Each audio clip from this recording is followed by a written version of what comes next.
Mhm. Jadi minggu kemarin kita sudah berbicara apa itu bandar udara. Nah, ada bagian bandar udara adalah airside dan, landside. Airside itu sisi udara, landside sisi darat. Di sisi darat itu ada terminal penumpang, ada area parkir penumpang, kendaraan penumpang, kendaraan darat ya penumpang, itu di landside, sisi darat.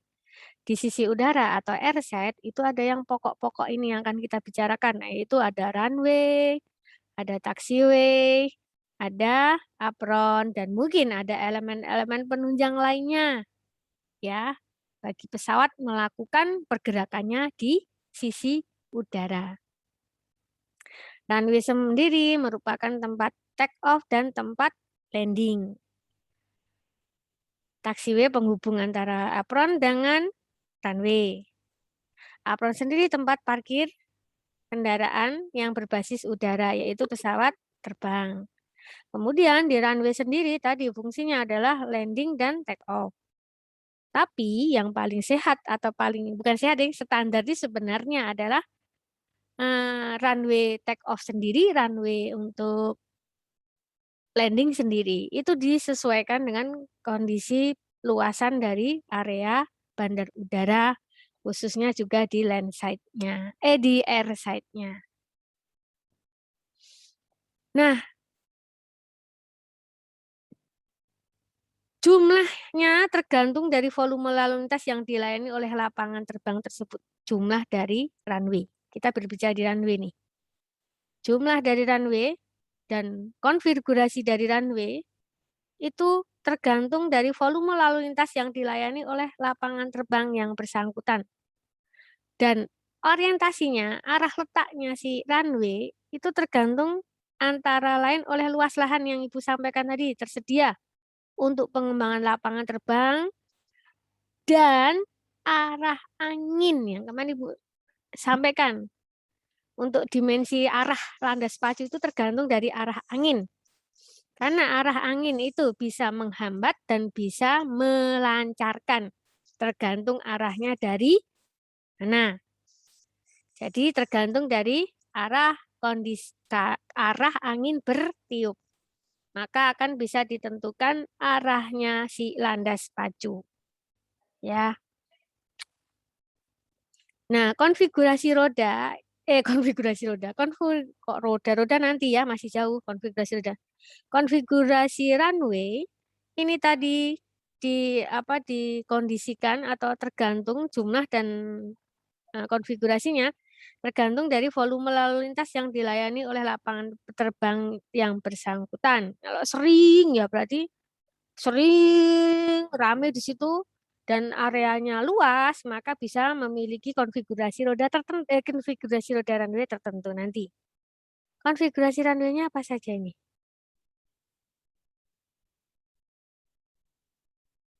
Yang kalian lihat itu ada tunggal. Yang tunggal berarti cuma sendiri dia. Kalau tunggal itu sendiri, semacam jomblo mungkin ya, jomblo itu juga tunggal sendiri. Jomblo Bu Vero, aduh. Sakitnya tuh di sini Bu Vero kalau udah ngomongin jomblo Bu Vero. Karena gua jomblo Bu Vero.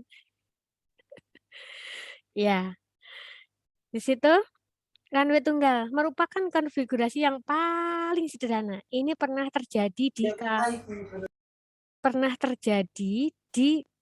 di ini loh, Adi Sucipto, Bandar Udara Adi Sucipto. Ini tunggal. Paling sederhana karena terkait dengan lokasi area ya, luasan. Kan sempit ya. Di kota lagi di tengah kota. Sempit ya. Ya tunggal. Nah, biasanya dipengaruhi oleh ya itu. Dan sederhana dan komposisi alat-alat bantu navigasi juga sederhana. Nah, runway sejajar, istilahnya tunggal tapi dijajarkan. Tunggal ada lebih dari satu tapi dijajarkan. Dua misalnya begini, tunggal begini, sejajar begini. Terdiri atas 2 atau lebih runway atau tambah lagi 1, 3, 1, 2, 3, 4, misalnya gitu. Terdiri di atas 2 atau lebih runway yang mempunyai orientasi sama, arahnya sama, sejajar. ya. Sejajar sama. Kebanyakan dua runway sejajar hanya sedikit beberapa lapangan terbang yang mempunyai di Indonesia ini ya. Di 3 runway sejajar di dunia, apalagi di dunia ini, apalagi di Indonesia ini. Sedangkan untuk yang 4 atau 5 runway sejajar belum ada. Ya, di 4 itu jarang di dunia, apalagi di Indonesia. Di Indonesia 2, 3 aja. Tapi sekarang terjadinya di Kulon Progo itu sudah ada. Kapasitas runway sejajar tergantung pada jumlah runway dan jarak di antaranya. Ya semuanya di arah apa sih? Tergantung dari luasan juga, dan nanti juga akan diatur, dihitung, didesain berdasarkan komposisi apa sih pesawat yang beroperasi, tergantung semuanya. Terus nanti juga kita punya punya acuan yang dari buku FAA, tabel penentuan klasifikasi jarak pemisah runway itu ada semuanya. Nanti Ibu sampaikan sambil berjalan, teorinya dulu. Kemudian satunya runway berpotongan, satu lagi runway berpotongan. Runway berpotongan ini larinya ke estetika juga, estetika. Runway berpotongan ini diperlukan apabila terdapat angin yang arah tiup anginnya itu sangat kuat dan bertiupnya itu amburadul. Apa sih ya? Tidak hanya dari arah yang sama. Ini biasanya daerah yang banyak musim. Tapi di Indonesia ini sepertinya itu diterapkan di Kulon Progo. Ya, yang relatif kuat dan bertiup lebih dari satu arah. Jadi amburadul. Sehingga mengakibatkan anginnya itu terjadi berlebihan, ya makanya dibuatlah persilangan. Ya. Karena tadi sekali lagi angin itu bisa membantu menghambat, untuk kontak di pesawat ya, menghambat pesawat terbang atau membantu pesawat terbang. Berarti kalau menghambat pesawat terbang kita gunakan untuk landing. Tapi kalau membantu untuk terbang kita gunakan untuk apa satunya? Take off. Maka kalau seperti itu terjadinya, Kulon Progo itu kan daerah pantai. Daerah pantai itu kan anginnya semerawut. Nah, itu berbahaya jika cuma dijadikan satu arah runway saja. Satu, pada saat posisi runway-nya satu arah, sementara anginnya sedang bertiup dari arah yang sisinya runway, berarti kan tidak ada manfaatnya runway. Kapan pesawat mau landing, kapan pesawat mau take off, nggak bisa-bisa, nggak ada terjadi pergerakan, menghambat percepatan pergerakan. Berbahayanya, misalnya sudah landing, ternyata dihempas angin dari sebelah kanan. Ya, terjadi gelincir, terjadi desakan ke arah samping, pesawat meleset ke runway ke sisi samping. Ya, di situ. Jadi, bila angin yang bertiup sangat kuat, maka ada kemungkinan runway dapat dioperasikan jadinya. Jadi, istilahnya sesuaikan dengan arah angin. Itu untuk cross karena arah anginnya yang berhamburan, tidak dari satu arah saja, tapi lebih dari satu arah, minimal 2 arah. Runway V terbuka atau apa? V ya, V open, bukan Buvero ya, V. Adalah runway yang terbentuk dengan arah yang memencar, tetapi tidak berpotongan. Ya, jenisnya sama dengan angin yang tidak terkontrol, dari arah angin yang tidak terkontrol. Dioperasikan bila ada angin yang bertiup dari satu arah tertentu. Ya sama dengan cross, cuman ini mungkin arahnya ke estetika ya, terlihat dari tampilan saja, pemilihan untuk tampilan saja. Ya. Nah, sekarang karakteristik runway. Ya, sementara kalian mendengarkan dulu, besok Ibu gambarkan dengan gambar ya, dengan contoh-contoh. Sekarang mendengarkan dulu. Karakteristik runway itu pada dasarnya terdiri dari di runway ya ini ya. Struktur perkerasannya. Ada yang chat Bu Vero. Kenapa? Ya silahkan yang iya ya silahkan ya. Struktur perkerasannya juga diperhitungkan, sangat diperhitungkan di sini. Karena apa? Menahan beban secara langsung ya, beban dari pesawat. Nanti beban pesawat macam-macam. Ada beban pesawat isi, beban pesawat kosong tapi dengan kru, dengan bahan bakar. Itu ada perhitungannya dan ada tabel pendekatannya untuk perhitungan ke arah lanjutnya. Terus di runway juga itu juga ada bahu di samping kiri kanan yang namanya shoulder. Ya, ada kanan kirinya itu.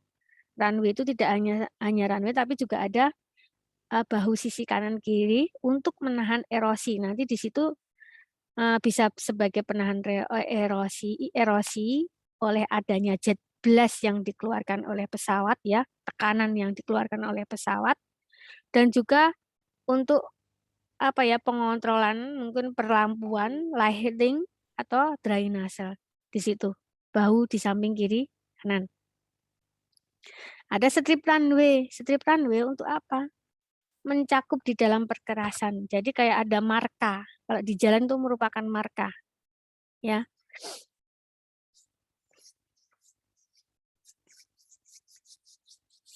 Ya. Jadi di strip runway itu hampir fungsinya juga bahu tadi, tapi ini merupakan bahu dan daerah di luar yang diratakan untuk mengatur drainase. Itu strip runway. Ya, mampu menahan jika ada pesawat yang tergelincir. Terus ada blast pad. Blast pad. Blast pad itu untuk apa? Kemarin itu sudah Ibu ketik di sini.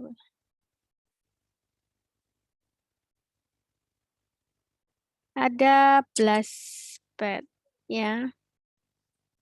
Ini blast pad tulisannya seperti ini. Ini blast pad itu untuk apa? Untuk menahan erosi juga permukaan di sekitar ujung, tapi di ujung. Kalau yang strip runway tadi di kanan kiri.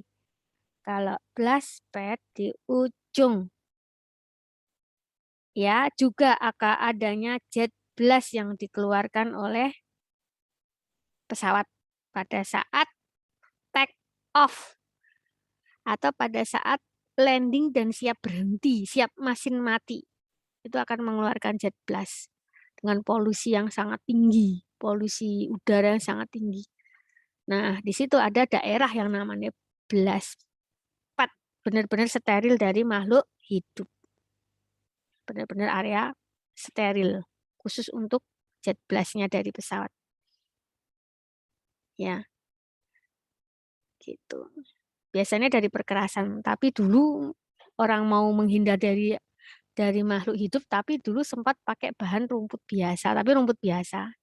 Tapi lama-lama rumputnya jadi coklat, gitu. Terus sekarang diganti jadi perkerasan. Kemudian ada runway and safety area, yaitu daerah yang sengaja dikosongkan untuk menghindari kecelakaan pada saat pesawat melakukan pendaratan. Jadi ada pada saat mendarat itu ujung runway itu ada area yang namanya runway and safety area. Itu ukurannya juga sesuai tabel, sesuai kelas bandara nanti. Ya, kelas bandara itu disesuaikan dengan panjangnya landas pacu. Panjang landas pacu disesuaikan dengan kendaraan atau pesawat yang beroperasi. Pesawat yang beroperasi dipengaruhi oleh jumlah penumpang. Itu ada runway and safety area, daerah ujungnya di sana. Ya, nanti kalau ada yang nyelonong tiba-tiba tidak sesuai dengan kehendak dari ATC, tak terkontrol, bablasan ya, kelepasan ya masuknya ke safety area, runway and safety area. Ada stop way juga, itu daerah tambahan juga di ujung runway juga. Ada lagi di ujungnya runway safety area tadi, ada stop way. Jadi sudah diperkirakan kecepatan pesawat yang melandang itu berhenti di situ. Ya, di ujungnya dan diperkeras mampu menahan beban pesawat saat berhenti. Dah untuk nampani, dah di situ. Kemudian clearway adalah areal di ujung landas pacu yang tidak mempunyai struktur perkerasan ujungnya lagi. Tapi itu sudah udah benar-benar daerah bebas hambatan, sudah wis kosong sama sekali, itu sudah clearway. Clear dah di situ. Nah, perencanaan runway anak-anaknya Bu Vero yang Bu Vero sayangin semua tanpa pilih kasih. Perencanaan runway itu dimulai dari klasifikasi lapangan terbang terdahulu, ya. Nah, itu berhubungan dengan apa? Untuk perencanaan runway berhubungan dengan dimensinya pesawat. Dimensi pesawatnya nanti terdiri dari bentang sayap, terdiri dari jarak-jarak antar roda-roda pendaratan. Nanti Ibu gambarkannya minggu depan aja ya. Nanti ada gambar-gambarnya juga kok, Ibu tunjukin juga nanti. Ya, nanti masuknya ke dimensi ke karakteristik pesawat ini nanti yang namanya wingspan. Nanti ada materi pertemuan karakteristik pesawat ya.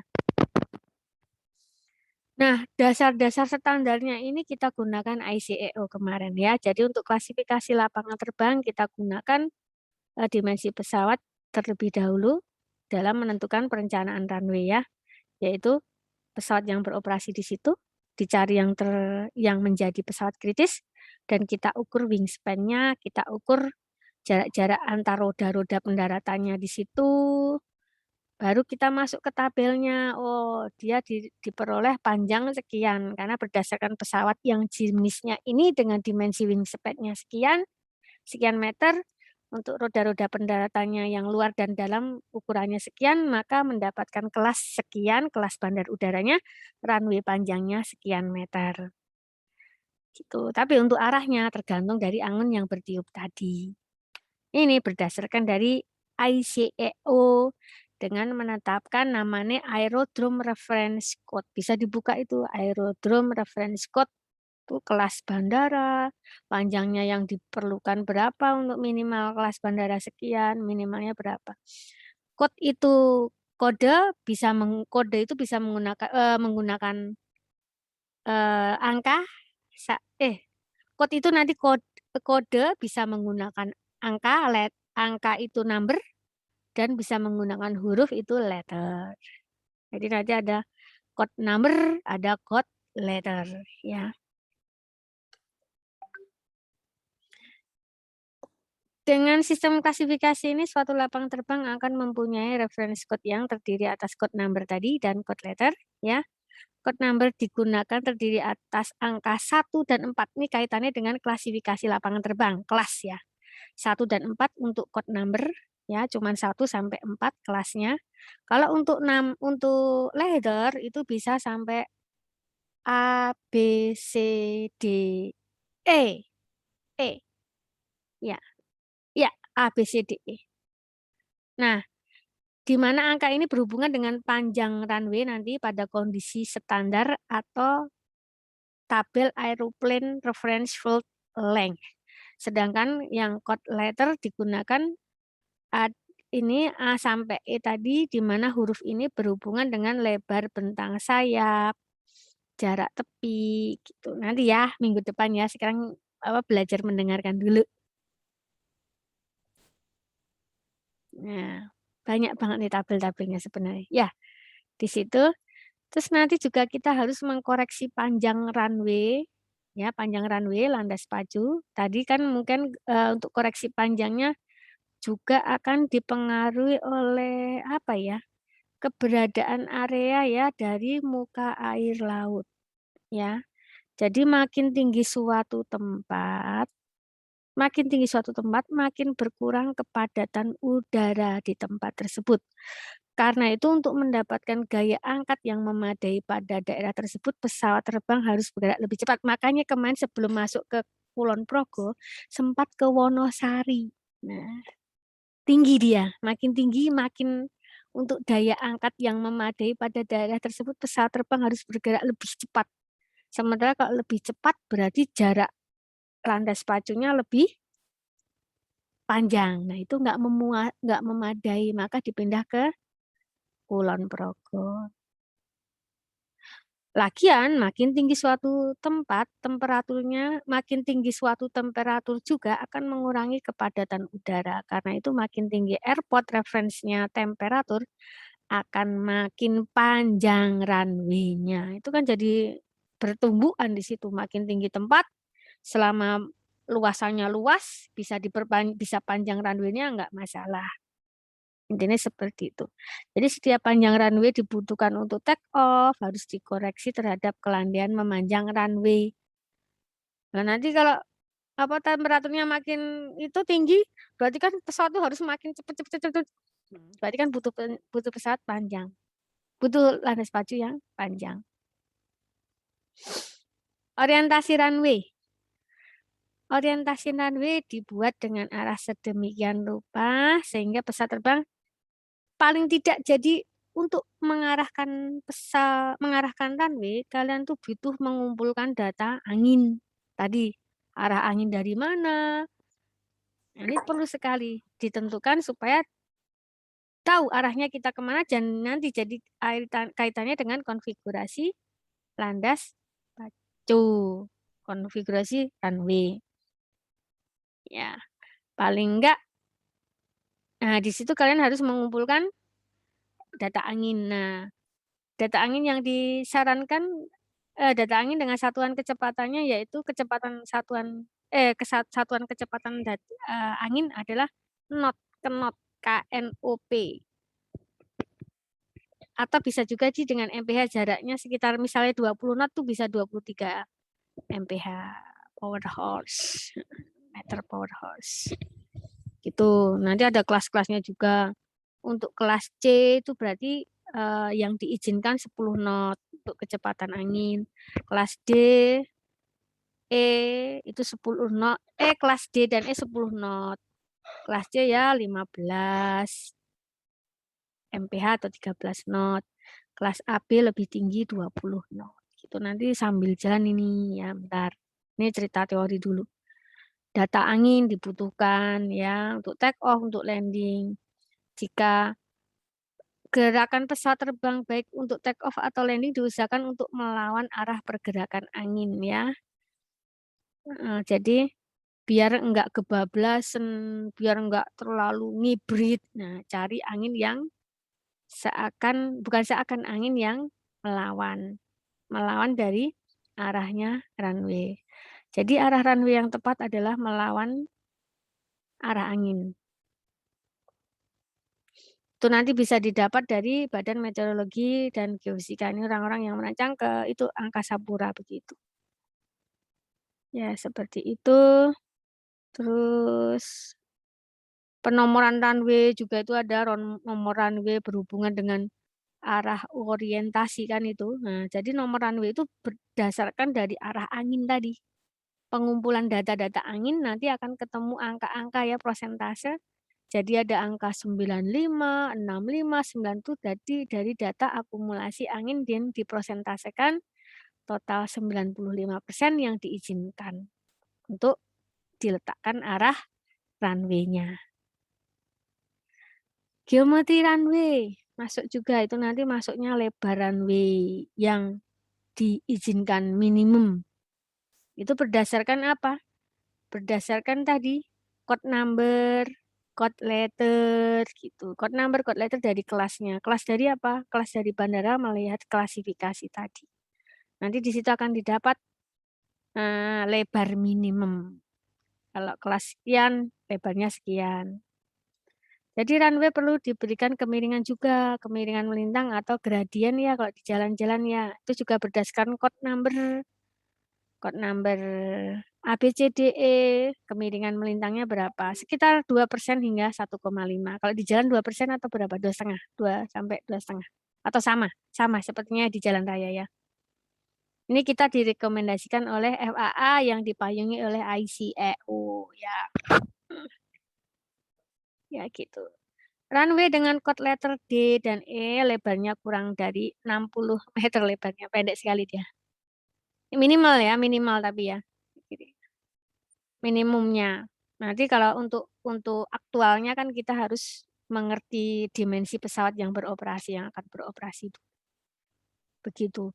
Jadi biasanya nanti kalau perencanaan pesawat bandara baru itu akan menggunakan yang minimum dulu. Nanti seiring perjalanan waktu kan banyak pesawat yang akan beroperasi. Nah, nanti ada pengembangan ke kanan kiri melalui runway shoulder tadi. Terus tambahin lagi. Ya, gitu ya. Panjang runway juga mendasarkan code number 1, 2, 3, 4. Nanti panjang runway untuk stripnya yang di pinggir ya. Untuk apa tadi pengendali saat erosi ya. Itu juga ada. Kemudian lebarnya runway strip meter juga berdasarkan code number. Kemiringan melintang semua nanti membaca tabel, brother. Ya. Menghitung itu apa ya? Menghitung itu hanya saat kalian mengkonversikan semua pesawat yang beroperasi di situ. Kan nanti ada banyak pesawat biasa nih. Banyak pesawat tapi yang menjadi acuan kan cuma satu pesawat. Nah, dari situ kalian menghitung menggunakan matematika, baru menghitung. Tuk tuk tuk tuk, tidak membaca tabel, tapi yang lain yang membaca tabel. Maka harus punya, kalau perencana bandar udara harus punya buku-buku dari ICAO seperti ini yang Ibu bilang kemarin itu. Ini salah satunya kalau untuk desain manual runway itu bawahnya perkerasannya. Ada juga yang aerodrome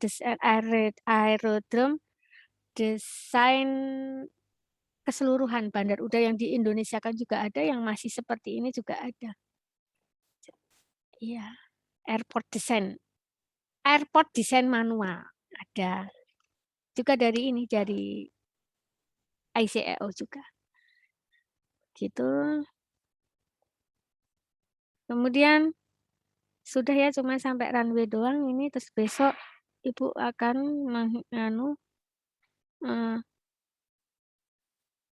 taxiway lagi sekarang. Taxiway langsung aja. Nanti kalau nggak minggu besok atau minggu besoknya baru contoh-contoh gambar-gambarnya. Sekarang taxiway ya. Tata letak taxiway. Taxiway adalah menghubungkan antara runway dengan apron. Dengan fungsi utama adalah sebagai jalan keluar masuk pesawat dari runway ke apron. Atau ke bangunan terminal atau sebaliknya ya. Ke hanggar juga, pokoknya dia itu pemecah antara runway kemanapun. Tapi dari runway. Pemeliharaan yang dipersiapkan. Nah, di sana nanti di taxiway itu, kalau memang itu pesawatnya bandara cukup luas, itu taxiway-nya kalian akan ketemu taxiway yang berbentuk tikungan, berbentuk perempatan, berbentuk pertigaan. Nah, di situ nanti ada geometrinya. Jadi geometri taxiway itu ada. Apa geometri taxiway? Agar lebar taxiway pada saat menikung itu cukup. Dan ini menggunakan penentuan lebarnya, lebar tikungannya, lebar R-nya, dan semacamnya itu menggunakan code letter berdasarkan jenis pesawat terbang. Setelah ketemu jenis pesawat terbangnya, maka punya dimensinya. Tahu dimensinya dari wingspan, dari panjangnya, pesawat length, dan semacamnya. Itu kita menggunakan. Terus dari rodanya juga kan. Iya. Untuk model-model taxiway itu ada taxiway entrance untuk masuk, exit taxiway untuk keluar. Jadi di taxiway yang untuk entrance ya diusahakan hanya untuk entrance saja, untuk exit ya exit saja supaya tidak terjadi petuan itu apa ya bahasa Indonesia? Papasan supaya sejalur itu jadi kelancaran karena berbeda ya dalam mengatur pesawat terbang dengan mengatur kendaraan roda 2 atau roda kendaraan darat itu berbeda. Lebih hati-hati di ini pesawat. Jadi untuk exit sendiri, entrance juga sendiri.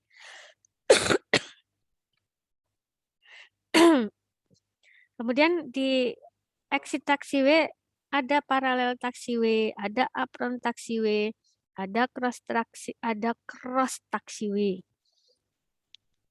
Di paralel taxiway, ada yang WA Bu Vero. Duh, semenit. Kenapa Ronald? Waktunya semenit Ronald. Gitu, mahasiswanya Bu Vero. Hilang kalian nih. Nah. Dalam Pak. Waktu zoom-nya Bu. Oh iya, waktu zoom-nya semenit lagi ya. Ya sudah, mungkin sampai di sini dulu. Nanti